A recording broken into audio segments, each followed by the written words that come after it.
For the most part, Disney is viewed as the most magical place on Earth. But even so, that doesn't mean there aren't a few dark secrets or even dark locations they'd rather you didn't get too close to. Welcome back, friends. My name is Kennedy, and today we are back again to talk about the most terrifying Disney parks and attractions you should never mess around with. So grab your Mickey ears and get ready, cause this is the top 10 prohibited Disney parks that you have been warned not to visit, Part 2. Starting us off at number 10 is America Sings. So back in 1974, Debbie Stone was an 18-year-old hostess at the Disneyland in the America Sings attraction. Now, for this attraction, you would be seated in a theater facing a stage, and during these shows, it was the job of the hostess to stand on the left-hand side of each stage to greet the audience. But tragically, one night when the last show got over and the stages were shifting position in between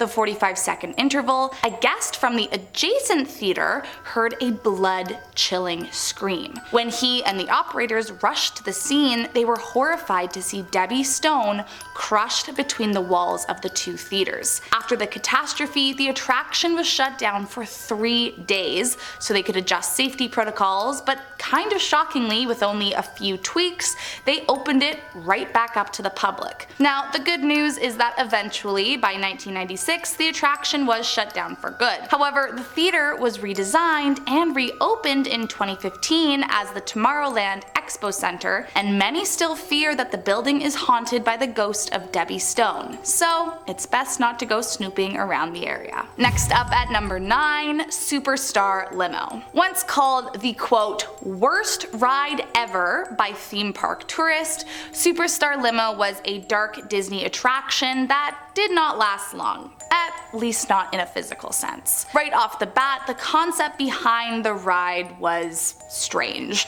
The original idea for the ride was to put guests in the position of celebrities trying to evade paparazzi in a wild, high-speed ride through Hollywood. However, while the ride was being installed in 1997, the infamous and tragic death of Princess Diana, who died in a car crash while her driver was trying to evade paparazzi, put a sour taste on the whole project. Following this, Disney tried to pivot by slowing down the ride and adjusting the storyline, and finally opened it up to the public in 2001. But even with the changes, it received such poor response from guests that it closed only 1 year later and has remained one of the least well-received attractions in Disney history. That being said, it has since been replaced by an attraction based on Monsters, Inc. that uses the same tracks and vehicles, and some think the ride still holds bad luck and avoid it at all costs. Moving on to number 8, Space Mountain. So obviously, Space Mountain is not a prohibited ride at Disney Park. I mean, I just want to get that right out of the way. So obviously, Space Mountain is not a prohibited ride at Disney parks. I mean, I just want to get that right out of the way. But what it does have is a spooky legend that may make you question if you ever want to ride it again. As the legend goes, a ghost who goes by the name of Mr. One Way, often described as having both red hair and a red face,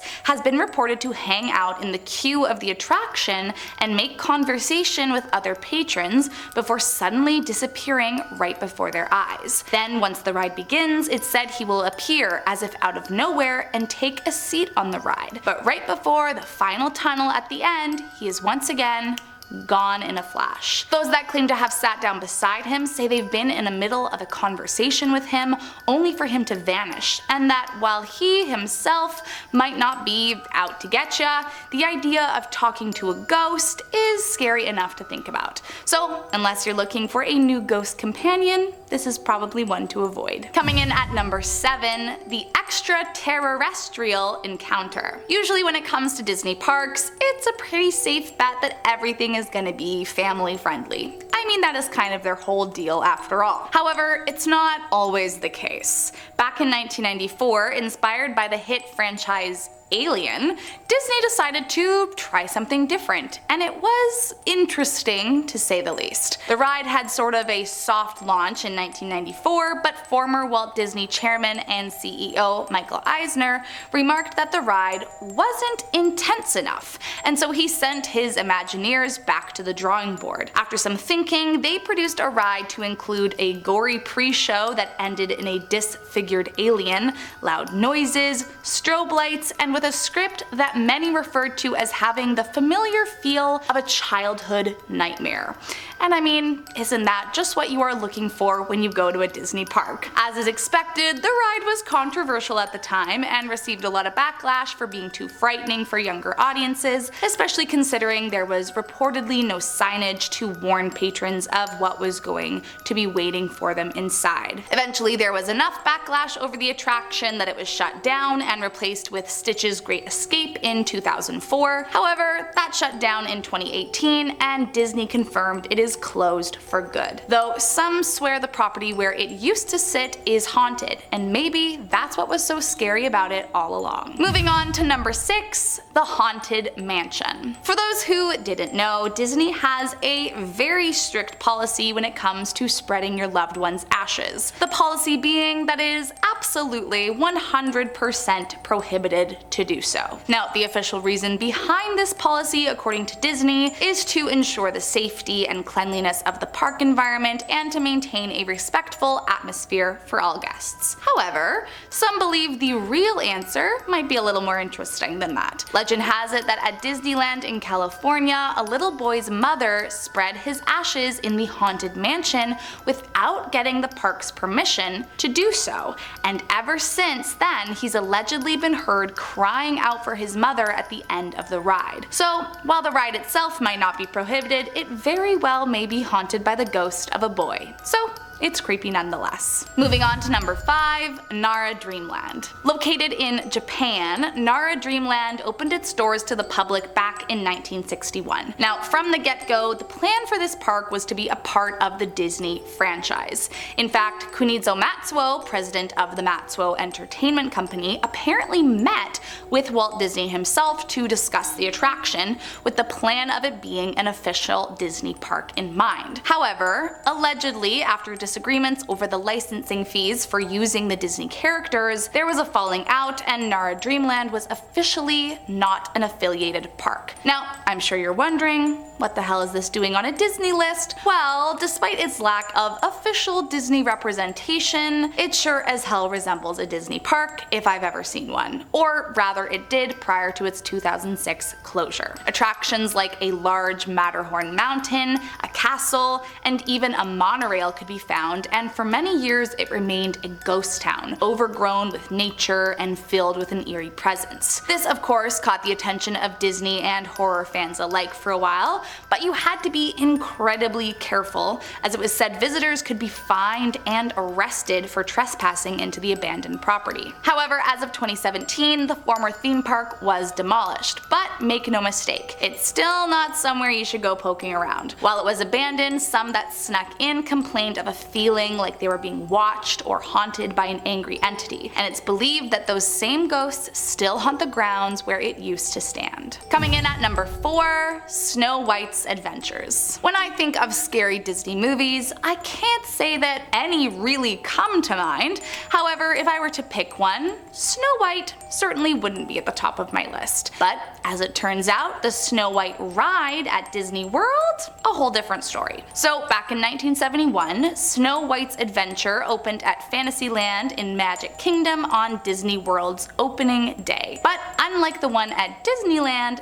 this one didn't fare as well. In the ride, guests were put into Snow White's point of view as they traveled through frightening scenes involving the evil witch and such, but reportedly the ride was so scary that it was closed in 1994 for redesign to make it more welcoming to younger audiences. However, even with the changes they made, apparently the ride was still seen as too scary, and by 2012, when Fantasyland was being expanded, they just decided to cut their losses and close it down for good. However, what's interesting is that the ride still exists at other locations. So what made the one at Disney World so different? Well, some say that the real reason it shut down was because a terrifying ghost of a witch haunted the ride, and it was she who was frightening off all the patrons, which could mean that her ghost remains where the new attraction stands. So visit if you dare. Moving on to number 3, the Matterhorn. The tragic death of Regina Young, or Dolly as she went by, is one of the better known disasters in Disney's history. So much so that the area where she was killed has been nicknamed Dolly's Dip,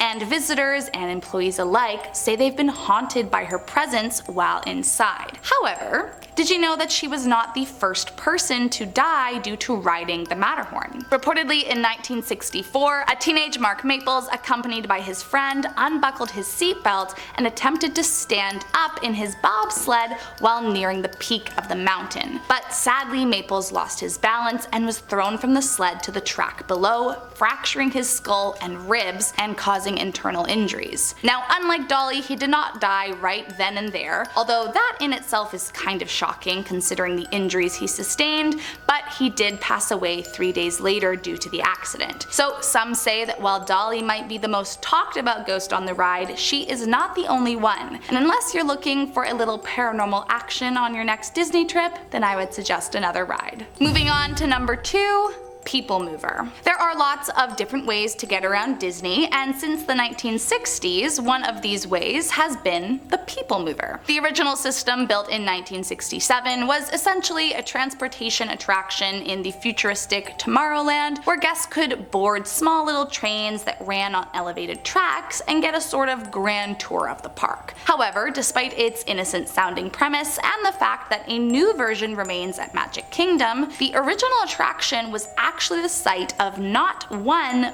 but 2 deaths. The first time happened in 1967, only 1 month after it had opened, and a 16-year-old boy died while jumping between 2 moving People Mover cars as the ride was passing through a tunnel. Reportedly, he stumbled and fell onto the track before being hit by an oncoming train that tragically crushed him beneath its wheels and dragged his body a few hundred feet before it was stopped by a ride operator. Then years later in 1980, in an almost identical accident, an 18-year-old was crushed and killed while jumping between moving cars as the ride entered a tunnel. Many say that the ghost of the men haunt the People Mover to this day, and even worse, some fear it could happen again. So whatever you do, don't try to jump from car to car. And last up in our number 1 spot, Tom Sawyer Island. While there might not be an official legend in regards to Tom Sawyer Island, many still claim that they feel a deep feeling of unease or shivers whenever they're visiting. And as it turns out, there is potentially a real-life tragic story to explain why. On June 22nd, 1973, an 18-year-old Bogdan Delarue and his younger brother Dorian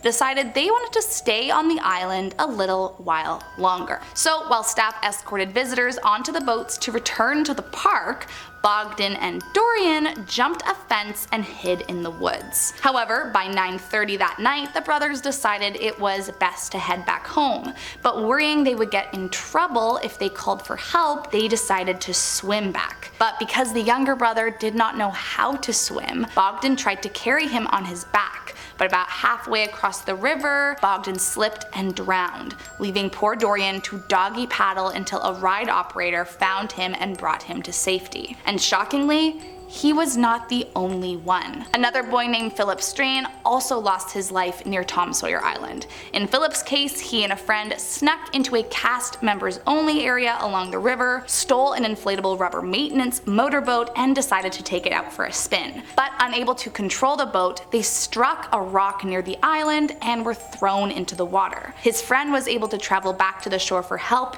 but sadly by the time they arrived, Philip had died. So could there be some sort of curse attached to Tom Sawyer Island? I'm not sure. I'm keen to find out. Well, that's all I got for you today, my friends. I hope you liked this one. Before you go, make sure to hit that subscribe button, and as always, I'll see you next time.